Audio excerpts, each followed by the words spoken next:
kindly do the honors.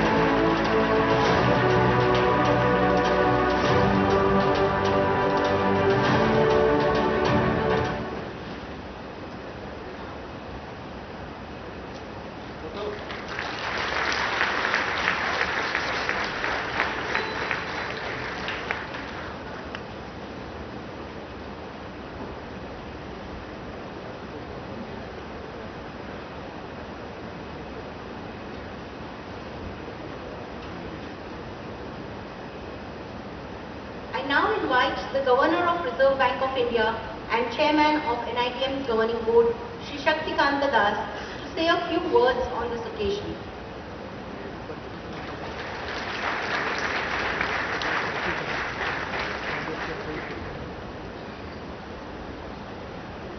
Honorable President of India, Honorable First Lady Srimati Savita Kovind ji, Honorable Governor Maharashtra, Director NIBM, faculty members, staff, students and trainees of NIBM, members of Governing Board, senior officials of the Reserve Bank of India and the scheduled commercial banks, members of media, distinguished guests, ladies and gentlemen.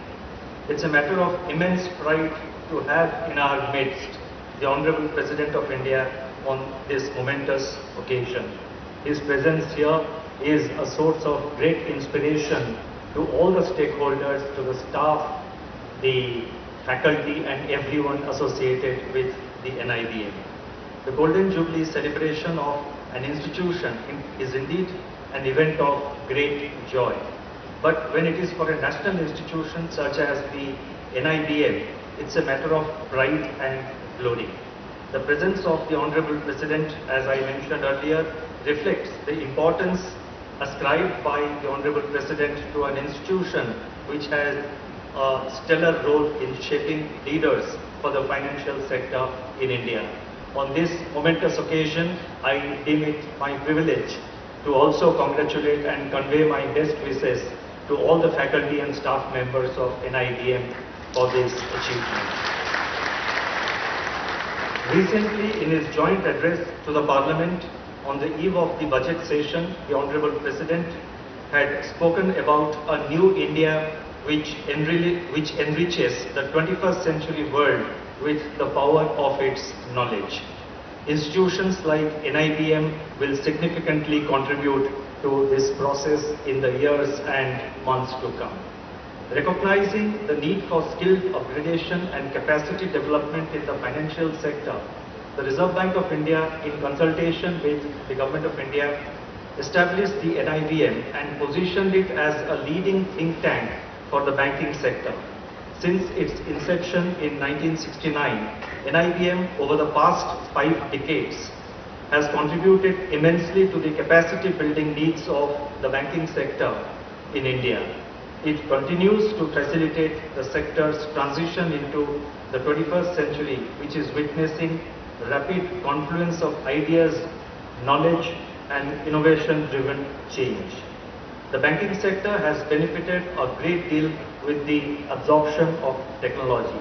But to manage change effectively and to continue improving the banking services through operational and strategic excellence, banks also have to ensure that change management is integrated into their strategic and operational domains. Towards this end, NIBM can play a catalytic role in supplementing the efforts for developing leadership and domain skills for the financial sector by adopting, number one, a right mix of academic and experiential approach to skill development. Number two, by undertaking research and collaboration in banking space to design suitable interventions for tackling emerging risks from issues such as climate change, cybersecurity, new business models, etc. And three, by repositioning itself to become a preferred institution for the banks and other financial sector players to enhance the skill set of their executives. The Reserve Bank will continue to support all the efforts of NIBM in this direction. On its part, the RBI continues to focus on strengthening the overall ecosystem of our banking and financial sector. I am confident that in the years to come, the NIBM will scale new heights of success and continue to excel in providing the right platform for imparting the desired skill sets to the banking professionals by using innovative training pedagogies, think tank-based learning methodologies, while also enhancing its research outcomes. In this journey of excellence, the Reserve Bank and all other member institutions of the NIBM, which support in various ways the running and the operations of NIBM, shall provide the necessary support required by NIBM to emerge as an institution of national and international excellence. We look forward to engaging with NIBM in all its endeavors. On behalf of the Governing Board and on behalf of the Reserve Bank of India, I deem it a privilege to say in the presence of the Honorable President of India our best wishes to NIBM to scale new heights in the years to come. Thank you.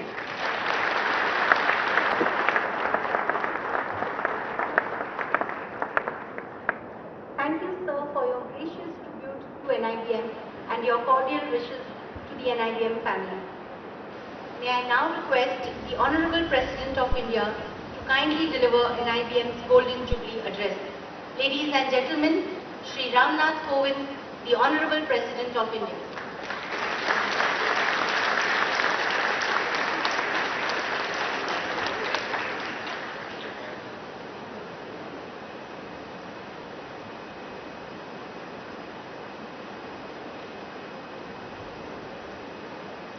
Governor of Maharashtra, Sri Bhagat Singh Koshyari ji, Sri Anil Parab, Minister of Transport and Parliamentary Affairs, Government of Maharashtra,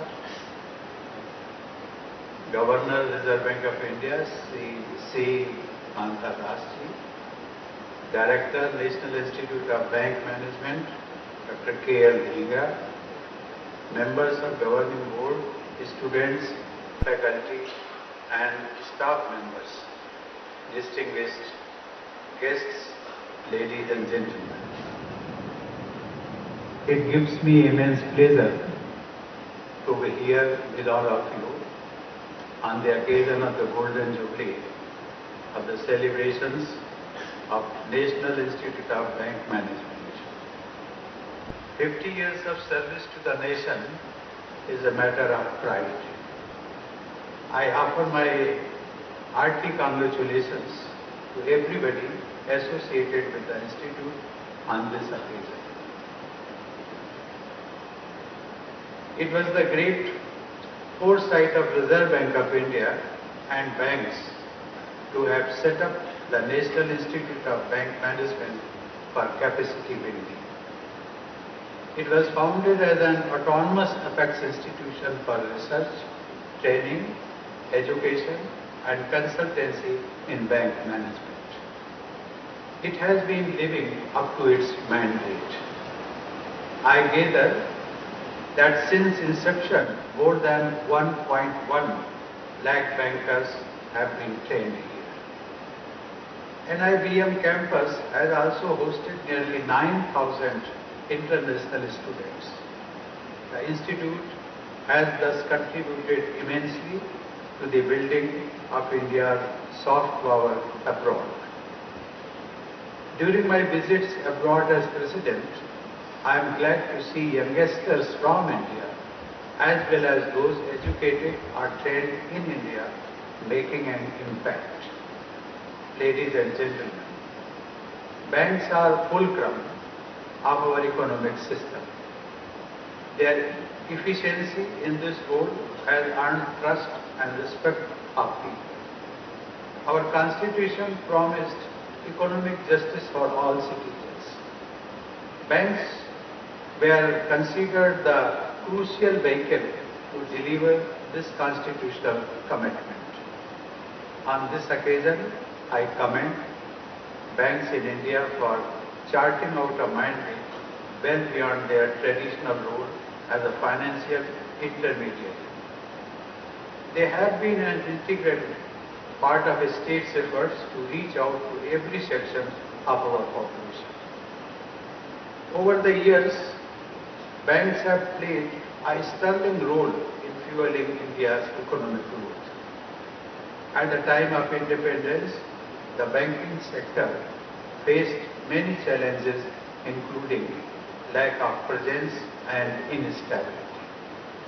For a nascent republic, these were major hurdles in creating economic opportunities for the citizens. But the progress made by the banking sector since then can be viewed with sense of satisfaction. Today, the number of bank branches opened in a year is comparable to the total number of branches we had at the time of independence.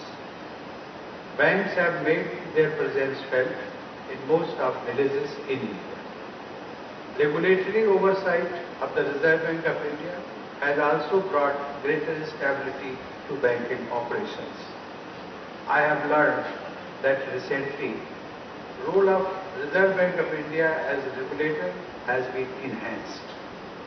We trust that this will deter malpractices and make our financial systems more credible. Ladies and gentlemen, for a very long period after independence, a large number of people, particularly the poor, had no access to banking.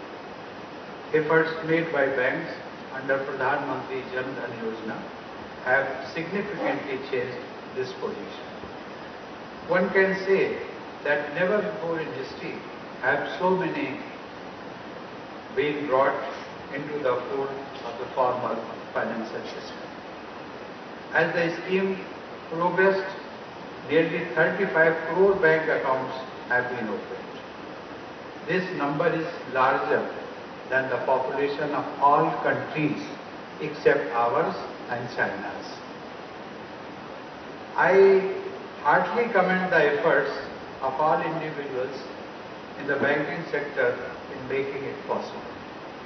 I would also urge them not to leave any citizen behind. It need not be emphasized to a banker that this is also the best way of gaining market depth and de-risking operations. Ladies and gentlemen, through financial inclusion, we have taken rapid strides in covering the unbanked sectors of our population. The challenges before us is now to deeply involve those included. I would urge all of you to think of financial products which meet the needs of those at the bottom of the ladder. I have noted that NIBM has good research facilities. These need to be used for creation of financial products for the poorer sections of our population. Progress of the country depends on the contribution of the collective economic strength of the poor. Self-help group movements led by women have shown benefits one can reap by investing in the poor. Deep involvement of those at the bottom of ladder requires display of empathy and compassion by bankers. This needs greater engagement on part of banks with our underprivileged population and attitudinal changes towards them. Our banks have done a commendable job in changing banking from an elitist pursuit to a service available to common man. Millions of lives have been touched through direct transfer of funds under various welfare schemes to bank account of poor and the needy. I have learned that these funds amount to almost 9.2 lakh crore rupees. This is indeed very reassuring and we can raise our bar of expectations. Women, all of you will agree, have greater financial acumen. I note with satisfaction that the gender gap in ownership of accounts is coming down rapidly. This takes us a few steps closer to our constitutional goal of economic as well as social justice. I request banks to take proactive measures to bring greater gender parity in ownership of financial assets.